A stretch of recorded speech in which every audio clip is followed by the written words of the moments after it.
I think Biden is going to be remembered as a colossal failure as a president. It didn't have to be that way. It didn't have to be. Like there was a moment when he could have been transcended, but I think Biden reminds me a lot of Carter in a lot of ways. In that, like Carter, you could say Carter did good, had some good policy ideas or whatever, and as a manager, he did a decent enough job. But being the president is not about being a manager. You are a leader. You need to be a leader. Biden never screamed. And then again, like that's the Democrats' fault. And for voting him into the primary, that's what happened. It's you see these videos of Biden in 2016 and 2019 and 2018. Different fucking dude. I mean, he aged rapidly when he got in office, and like he could put sentences together. He could be clever and funny, and he did it just way too late. And so what happened is that he's like, oh, well, I'm like leaving Afghanistan. That was a good idea. His labor stuff, he did a lot of infrastructure.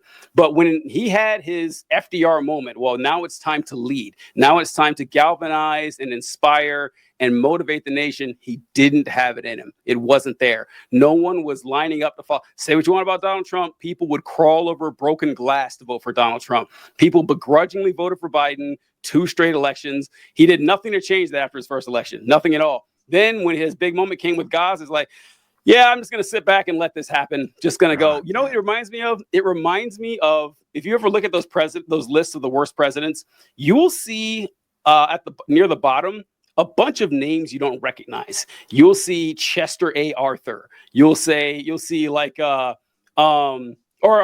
see James Buchanan. You'll see James K. Polk. Not Arthur, but Polk and Buchanan. Folks like that.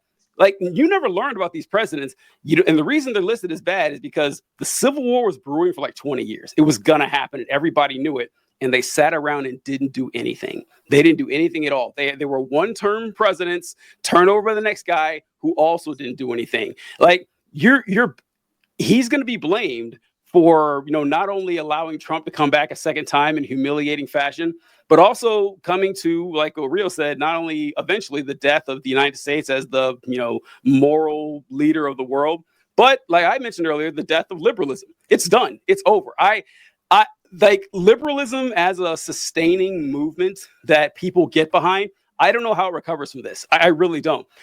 I'm not saying that a liberal Democratic president can't win again. Like, there's 2 choices. One of them is going to be a liberal Democrat next time. But the movement has not done itself any favors. The younger generation on the right and the left is like, this is feckless and useless. This doesn't help us at all. Like everyone sat around patting each other on the back because we defeated Trump in 2020, only to let him come back and do it again.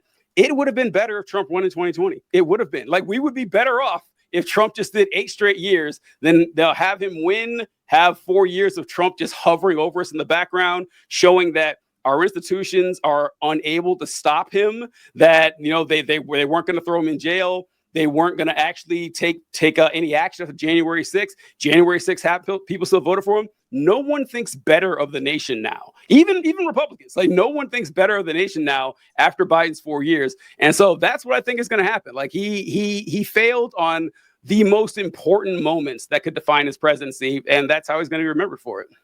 I don't think anything can encapsulate that better than, and I'm lumping the Harris campaign into this because it was an extension of Biden's campaign and presidency, but calling Donald Trump an existential threat to democracy.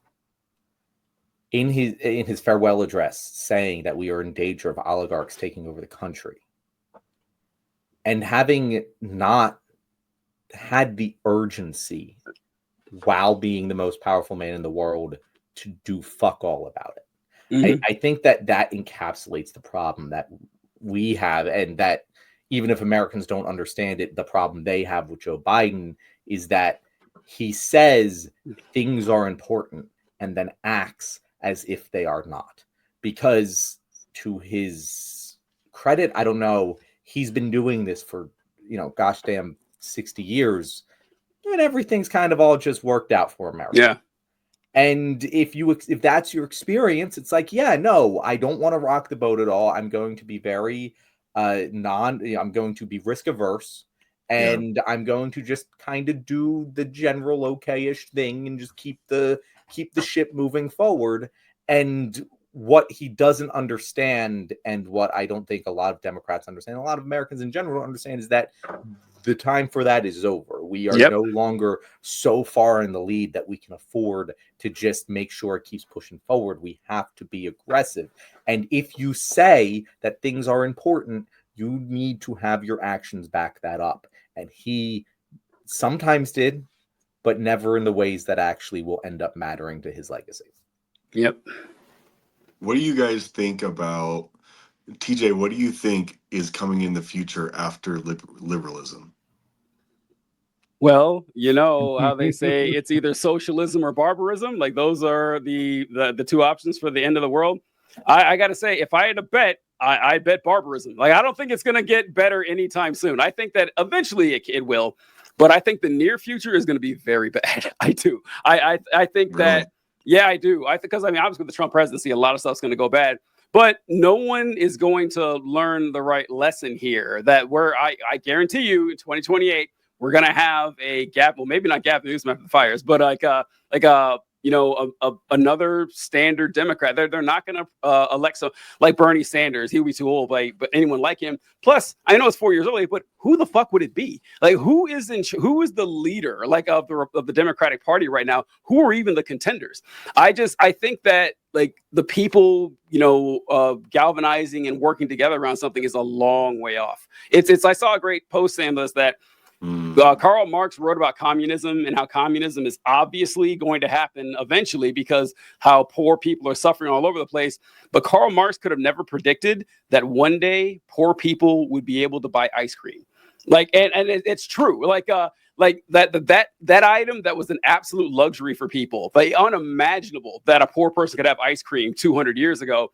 Now you can. Not only can poor people have ice cream, but you can watch any movie you want. You can listen to any song that you want. You can distract yourself from your miseration quite easily. And until it gets bad enough that that's not going to matter, people aren't going to unite around of some kind of dictatorship of the proletariat. It can happen, but I think that's a long way off. So things are going to get worse and worse and worse until that happens. I'm not an accelerationist. That's just my prediction. What do you think, John? So I'm going to give the hopeful outlook here in that, yeah, it's going to be bad for the next 4 years. My saving grace to that is if we had just rolled the dice here, and I would say most times, I agree with TJ, it's going to have to get really fucking bad because we just elected the fascists in the time of this great change. The issue with that is the fascists are led by a fucking moron, and not the normal type of fascist moron, because every fascist is a moron on some level. Right. But like Hitler was no fucking genius, as much as people want to say that he was also an idiot. But Donald Trump is an incompetent moron in every fucking way, except the ways that matter for him winning the election and him continue. He's a branding genius, but he's not a fucking government genius. So he doesn't have the chops to successfully completely destroy our institutions, and the people surrounding him that do, luckily for us, his ego is too big to really penetrate all that much. So he's easily fucking distracted. And so, while it could get really bad, I don't think it's going to get really bad. But I do stand by what I said earlier in that class consciousness is exploding. It's going to grow. Like the class consciousness is that's the one good. I have a sense that good things are coming. I mean, call me, I don't know, an idealist or whatever, but I have a sense that good things are coming. And I really do believe that the class consciousness thing is going to grow. I think that's coming, and that's going to change things, I think. Because Rio, I just want to add on to that the thing that I was saying about how the Democrats always lie and people are just fucking sick of it, that will catch up to the Republicans. The people who are against the Democrats because they're like, these guys are liars and I don't trust them, eventually the bill is going to come due for the Republicans and they ain't going to be able to fucking pay it. And those people are going to be looking for another answer. And there's going to be a base of people with class consciousness ready to fucking educate them. And that's when it fucking happens. You I guys don't are know. forgetting that aliens are coming in 2026. So Well, Oh, is that look, when they're coming? that I they'll see. change. That will change things. That would, you know what? If aliens come, everything I've said on the show is mute. Everything changes. I don't know whether it's aliens or robots. Let them have it. I mean, it's not like we've done such a bang up job with the place. I just think that the class consciousness thing, I'm not. I don't know. It's just I don't really see it. I just don't because like.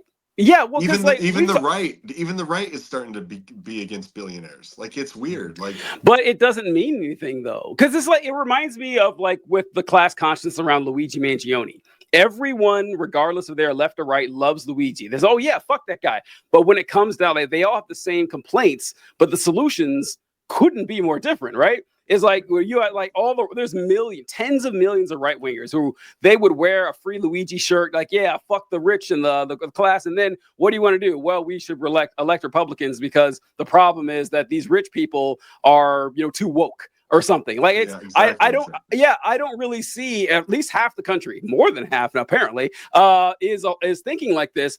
And then when you get to us, ours is all over the place too. There's folks like us who say, yeah, obviously we need workers to own the means of production. We need, to strip away power from the ruling elites and the CEOs and everything. And the right is like, oh no, we just need good CEOs. Or not the liberals, like we need good CEOs. We need real like regulations and stuff. I think it's way too splintered. Now, eventually it could happen, but I don't see it happening quickly. Or like, I mean, in the next like 10 years even. I think that it's a long way off because it's easy for people to agree with the problem. Settling on a solution, absent a political leader, I don't think is around the corner. Maybe I'm being too pessimistic, but that's just what I see. There needs to be this is going to sound cheesy, okay? Here we go. There needs to be another Martin Luther King. There needs to be some kind of big, strong figure. I don't want to be like authoritarian or anything, but like there needs to be another Bernie Sanders. There needs to be something. Yeah.